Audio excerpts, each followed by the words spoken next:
Hey guys, it's Alexis, aka the Sloth Reader, and I'm here today to do an original tag.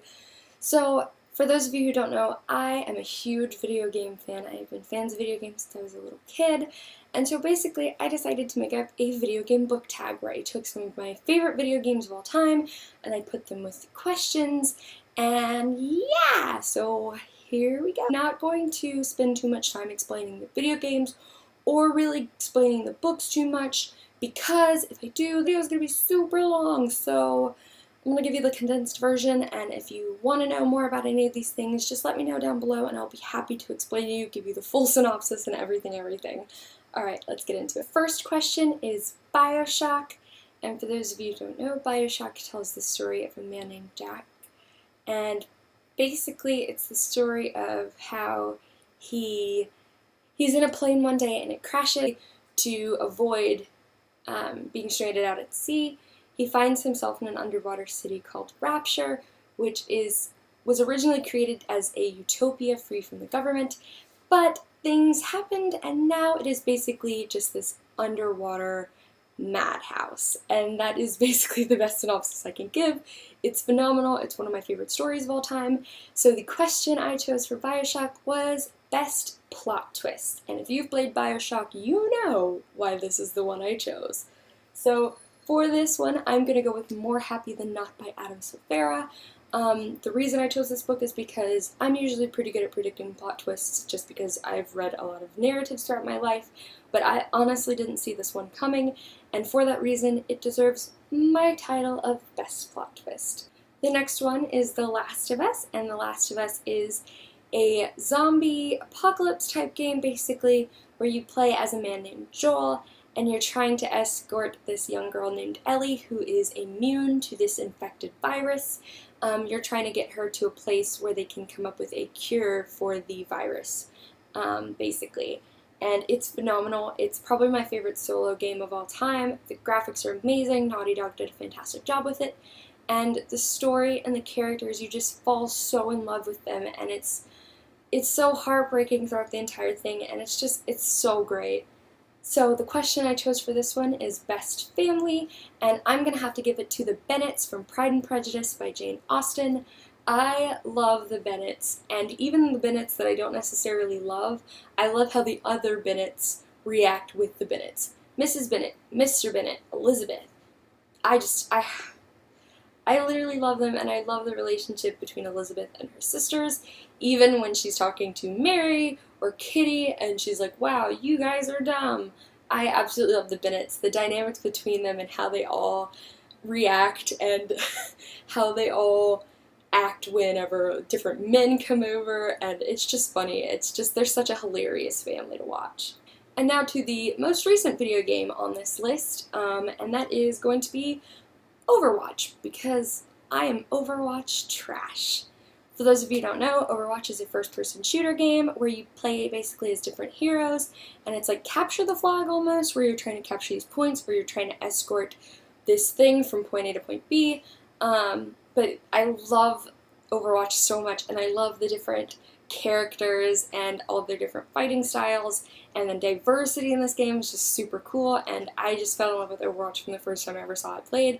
So yes, and my question for this one is going to be favorite battle scene. And for this one, I'm going to go with A Darker Shade of Magic by V.E. Schwab. In particular, the scene when Cal and Holland fight. I absolutely love that scene. Especially because Cal and Holland are two of my favorite characters, so seeing them go at it with all of their Ontari magic was awesome, and I thought V.E. Schwab did an amazing job writing that scene, so yeah, this one. Assassin's Creed, and for those of you who don't know, Assassin's Creed tells the story of Desmond Miles, who basically finds out that his ancestors were assassins, and they basically were fighting this long rivalry with the group called the Templars, for like ultimate power, and that's the short of it. And so of course my question has to be favorite rivalry, and for that one I'm gonna go ahead and choose Harry Potter and Lord Voldemort from Harry Potter series by J.K. Rowling. I mean, let's be honest, this is a rivalry for the ages, and I love that the whole entire wizarding world hangs in the balance of the outcome of this rivalry, and I like how everyone has a side in this. You know, no one is neutral. You're either with Harry or you're with the Dark Lord. Bloodborne, favorite bookish setting.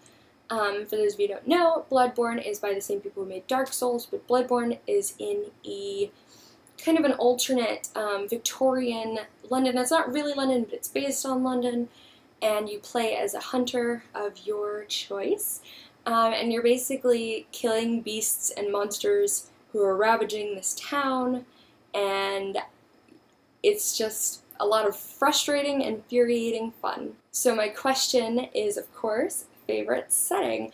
And for this, it's not so much a general question. I'm looking for, like, the answers I want are more specific. Like, if your favorite bookish setting is the Shadowhunters world, or if your favorite bookish setting is Prythian, just something very specific. And so for that, my answer is going to be Middle-earth, of course, from the Lord of the Rings by J.R.R. Tolkien. I love the expansiveness of Middle-earth. And of course, I love the characters, the races, the conflict that comes out of Middle-earth. And I just love how you see so much of Middle-earth through the Lord of the Rings and the Hobbit. I mean, you go from the Shire all the way to Mount Doom and Mordor. So you see a ton of Middle-earth, and it feels like you're going on this epic journey. It's so expansive, and I absolutely love it. Pokemon, favorite non-human character. I'm not going to explain Pokemon to you guys because Pokemon has literally been around for 20-something years. If you don't know what Pokemon is, I don't know how to help you. Favorite non-human character. And for this, it's a toss-up from between Manchi and Angarad from the Chaos Walking trilogy by Patrick Ness. I love both of these animals. Manchi is a dog and Angarad is a horse. And I love that you get to see their inner thoughts and their devotion to Todd in this series, and I absolutely love them. And they feel like human characters in how attached to them you get, which makes some of the events of the story incredibly heartbreaking. But if you haven't read the Chaos Walking trilogy by Patrick Ness, but you've always wanted to know what your dog thinks, I strongly suggest reading it because it's awesome. Super Mario Brothers. Again, I'm not going to explain to you what Super Mario Brothers is because you should know. It's been around even longer than Pokemon has. So for this, my question is favorite classic, and my favorite classic is The Great Gatsby by F. Scott Fitzgerald. I read this when I was a junior in high school, and I fell in love with it. I love the narrative it gives about the American dream and the disillusions that come with it, and I love how unlikable every single character in this series is.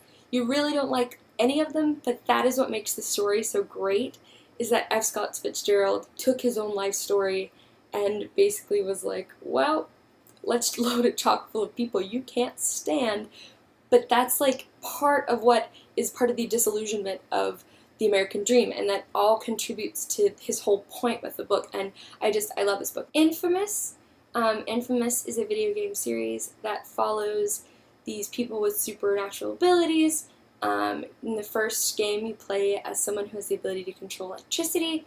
In Infamous Second Son, you play as someone who has the ability to absorb other people's abilities, very rogue style.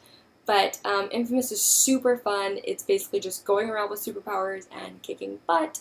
And I actually am pretty fond of the story as well, and how the story kind of builds on itself with each game, and I love Infamous. And so, of course, to go with that, my question is, what is your favorite superpower? And this isn't necessarily which superpower you want to have. This is more what character who has a superpower has, like, of all of the characters with superpowers, which character's superpower is your favorite? So I'm going to cheat a little on my own question and go with the Allomancers, or more specifically the Mistborn from the Mistborn trilogy by Brandon Sanderson. I think allomancy is so cool. Like, I love how Brandon Sanderson explains it, and especially being Mistborn and being able to use all 10 metals is so cool. And I like some of the powers that go with it, like being able to enhance your strength, your senses, being able to push, being able to pull, being able to work on people's emotions, being able to cloak your allomancy. Like, I just think it's so cool, and it's so fitting for the story in that all of these powers play so heavily into the environment of the story that being able to watch Fen and Kelsier work is phenomenal. It's so awesome. That's one of the reasons I enjoy the Final Empire so much, is because I just love to see the allomancy at work. Dishonored, and Dishonored tells the story of Corvo Attano, who was the lover and protector of the Empress in this nation called Dunwall.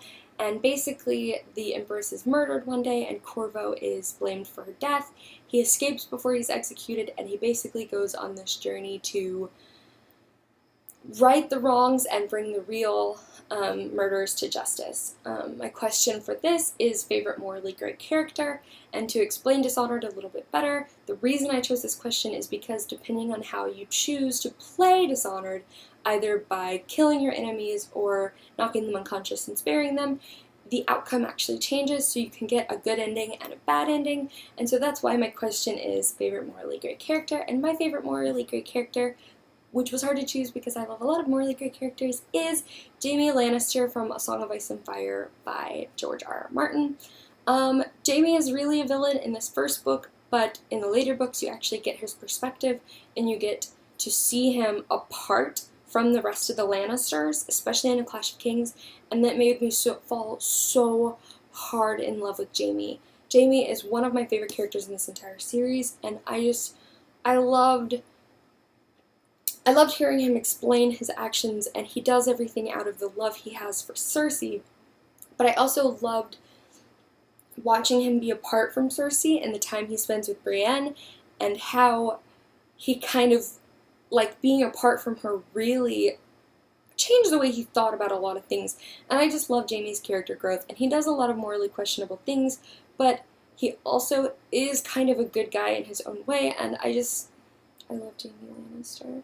And my final question is Kingdom Hearts. Kingdom Hearts was a collaboration between Final Fantasy, Square Enix, and Disney, and they basically tells the story of a young boy named Sora who is from this island nation who dreams of getting away, and he basically finds himself transported into other worlds when this giant creature attacks his island and transports him to an alternate dimension.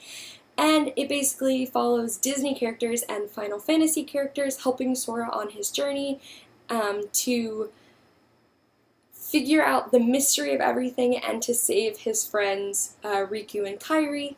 And I am a diehard Kingdom Hearts fan, and I love the use of all the Disney and Final Fantasy characters. So, of course, the question I had to use for this one was Best Collaboration, which means that, of course, my answer had to be Illuminae by Amy Kaufman and Jay Kristoff. This was one of my favorite books of 2015, and I loved it. I think this is so clever, and I've seen interviews with Amy Kaufman and Jay Kristoff, and them talking about how they wrote this book and how they work together on it is just, it makes it a phenomenal collab. And I'm so excited to pick up Gemina because these two are an unstoppable pair, and I'm afraid to see where they go next. A mention too about the collaboration. For those of you who might do this tag in the future, you are allowed to use anthologies because anthologies are, in a sense, a collaboration because a lot of authors are collaborating together for a specific theme. So for any of you who are doing this tag and you can't find an answer, you are allowed to use anthologies. I just wanted to make that note that anthologies are not excluded from this question. Alright guys, so that was my original video game book tag. I know I'm going to tag a few people. I'm going to tag Claire Weller and the Page Mistress, and I'm going to reach out and try to tag a few different other people on a different platformings. But if you love video games and you love books and you want to do this tag, please do. I'm super excited to see what other book and video game lovers are going to contribute to this and where they go with it, and I'm super excited. Alright guys, well, I'll see you guys with a new video soon. Bye!